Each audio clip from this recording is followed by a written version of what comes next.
Hi everybody, it's me, Legardo Laxon, also known as Chino and Artie. I love this shirt. I wear a vest, okay? Before I get to my review of Terminator 2, the arcade game, I like the U.S. agent. He's one of, compared to Captain America, he is my favorite guy with the man with the shield. Yes. He wears the retired suit of Captain America, okay? And then this part is black, it's not blue, so he sports out the red, white, and black, and I like that. I like the suit so much. So I have the actual complete collection of ever U.S. Agent toys that's ever made, and now I'm making a review of unboxing of the old school Terminator 2, the arcade game for the PC. Yes, this is a PC version, and it never came out on CD-ROM. It came on a floppy. I actually lost the floppy, but I made a backup copy. But since they have a DRM protection where you have to pick a page and find the code in order for you to run the game, so no matter what, hey, I didn't do anything wrong. It says, so what's inside? You get T2, the arcade game, published by Acclaim. Yeah, also known as LJN. And inside, it shows a lot of gameplay footage, just how to install it, etc., etc. And it shows extra credit, and registration card, disc exchange, which I never did. I just back up the copy myself. And during that time, I bought this when I was in high school, and I got the cheat codes. Yes, you have to do a hex edit. If anybody knew how to do DOS game, if you're a DOS gamer, you have to know how to do hex editing. Just to do that's our Game Shark or Game Genie that time, which is already implemented. And what's inside behind this hard clamshell is nothing. It's just an empty box. But the cover, I gotta explain about it, okay? One, it's called T2, the arcade game. The reason why is that Ocean Software had already made a port I mean, not a port, but its own title called Terminator 2 Judgment Day. So they just call it T2, the arcade game. And this was one of the best arcade games, repetitive, that you'll be playing over and over again. And I remember playing this game on my computer. I had to specifically make a DOS boot disk in order for me to run it because I had 16 megabytes of RAM, and that's too much RAM to run the game. So I had to calm down the extended memory just to build a config and auto exec file. And that's how the box looked like in the side. It says it's IBM and Tandy and 100% compatible, PC compatible. And also disk exchange, meaning if you have a 5.25 floppy, but what's enclosed right in is a 3.5 floppy. The compatibility on this is not really much. It's only 4 megabytes of hard disk space. You need DOS 5.0 or higher VGA graphics, and you know how much RAM you only need? You only need 640K of RAM, and the game runs really perfect. To get the best, see, look, this is what I'm talking about. I gotta type in a password to run the game.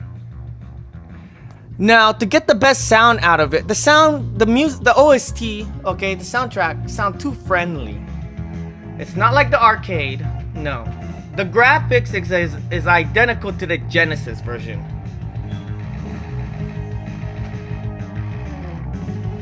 And there's a dip switch when you go press F10 or F9 to slow down the game because the game will run really fast. It does run mouse support and gamepad support, but the game runs, it's really hard to get it really smooth because to get that nice smoothness, you better have a very slow computer that only has 640K of RAM. Now that's the gameplay, and it looks exactly like the Genesis version, but it's a little compressed. It's bordered up with your line right here, and the sound effects on it is really dull.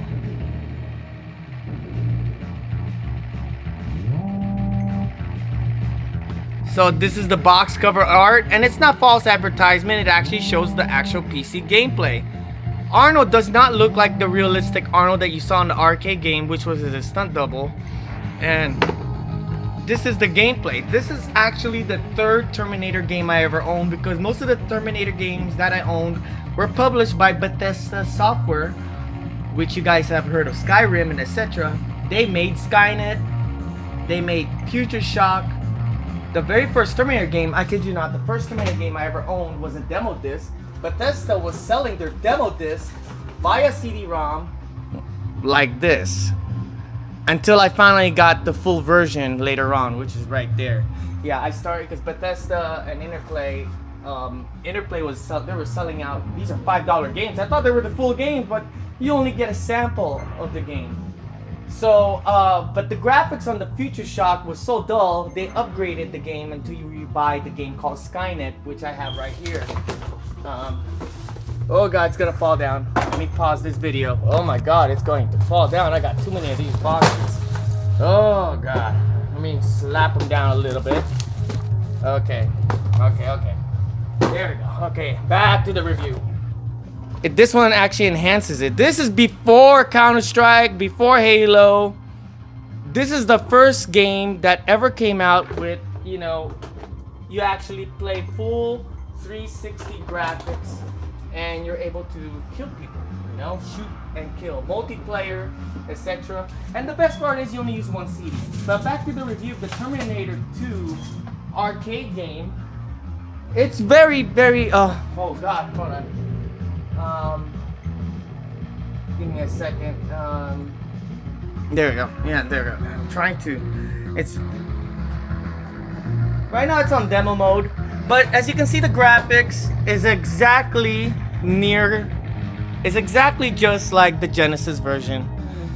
The Super Nintendo was more enhanced because it has a nicer resolution, but I didn't really like the Super Nintendo because when they don't turn into pieces. When you shoot them down, you see them, they go in pieces and particles. It doesn't have particle effects like the Super Nintendo didn't have that, but it has nicer graphics.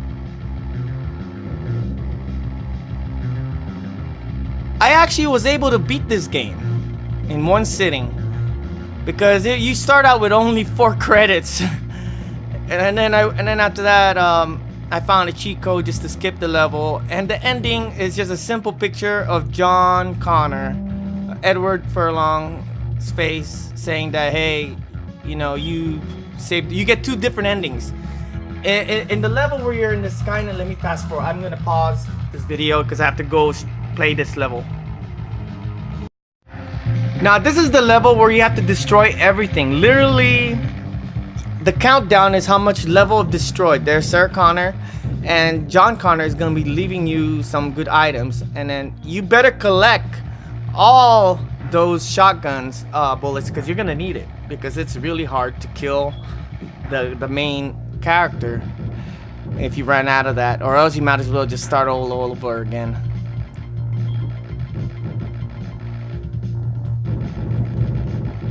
So this is the actual gameplay. Full right here is I'm running through DOSBox, and it's really hard to get the game running. But as you can see, this is I think this is my second review. I don't know if I made this before, but I made a lot of.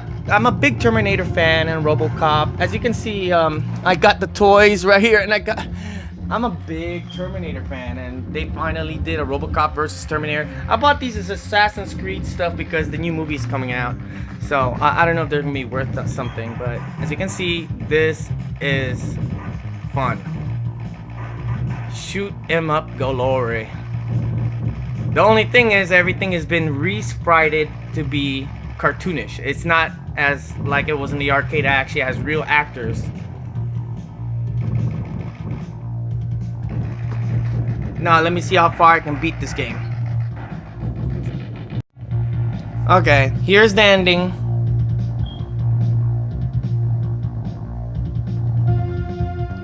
In the emulation, I had to run in Roland sound mixed with the ad-lib to get the best sound. Mission complete. John Connor is alive. But what about the future? Has been destroyed. Your future is what you make it. That is the good ending, or else you get the bad ending. The difference between this version towards the arcade is one is the animation's been redone, and the second part is it doesn't have the cutscenes. So the best way to play it is playing via MAME. The Super Nintendo doesn't even have that either. There is no perfect port of this game at all. I thought the PC version was gonna be like the same thing, because now for the PC. But that's what you get, what's inside the box, and that's how you get the game. Well, thank you guys for watching. This is my review, and Pushing Up Roses beat me to it. Yo, Rose, you beat me on making the review of The Curse of Orthio's Curse. Are You Afraid of the Dark? I was the first guy who uploaded gameplay of it on the internet, but I never made a review because I'm so new to YouTube. But as you can see, this is how I make my channel. I use a cell phone camera to record my videos. So back then I was using a Cybershot, but the cell phone I use right now has a better resolution on this Nokia Microsoft phone I have. Well, thank you guys for watching, and please subscribe to my channel, and also please add me in my Facebook. Thank you. Pause.